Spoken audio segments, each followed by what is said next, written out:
Our next guest continuing to keep the threat of inflation front and center.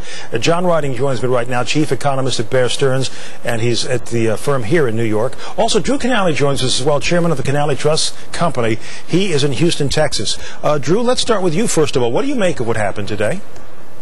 Oh, it's just a continuation of our little cyclical bear market here, and every time you get some bad news, they're going to continue to discount it in this fashion. But it didn't. Well, let's put it this way. Did you react the way most investors reacted today? Well, I'd like to say we reacted last week to the run-up, which we did. We raised a little bit more cash for our accounts.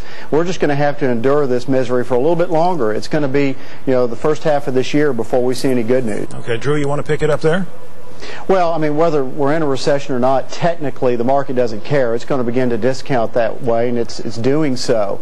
The inflation scare, we're going to differ there. I mean, at some point you're going to see the commodity prices roll over if we are slowing down. They just can't sustain the price of oil or some of these other commodities indefinitely if we're slowing down. So the inflation threat should go away. And the Fed's late. And they've been late for a long time, and it goes back to last spring. The spread between the 90-day T-bill and Fed funds has never been as wide or for as long, and we're still, almost 100 basis points apart now. They still have to continue to come down. And Drew, there were some economists out there who are perhaps still, certainly were, anticipating that the stimulus package would really give a boost sometime in the middle of this year.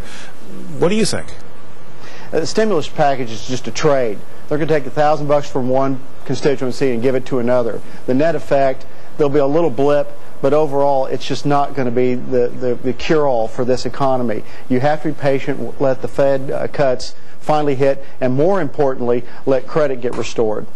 Drew, you want to take a shot at that? Hang on a second. The money supply, that would be the effect of having an inflationary effect if you had a monetary policy where the money supply was outpacing growth. And it wasn't. What happened on lending was just poor credit extension, just bad loans, flat out bad loans. This wasn't the Fed's fault. It was just bad credit loans. Some of it legislated, in fact. So this sort of thing, it's not inflationary. We're not seeing inflation in the future, and it certainly wasn't a monetary phenomenon. It was just bad loans. Gentlemen, going to have to jump in there. Thanks very much. An important day, and we're glad that you could spend some time trying to explain it to us. John Riding of Bear Stearns and Drew Kanaly, chairman of Kanaly Trust Company.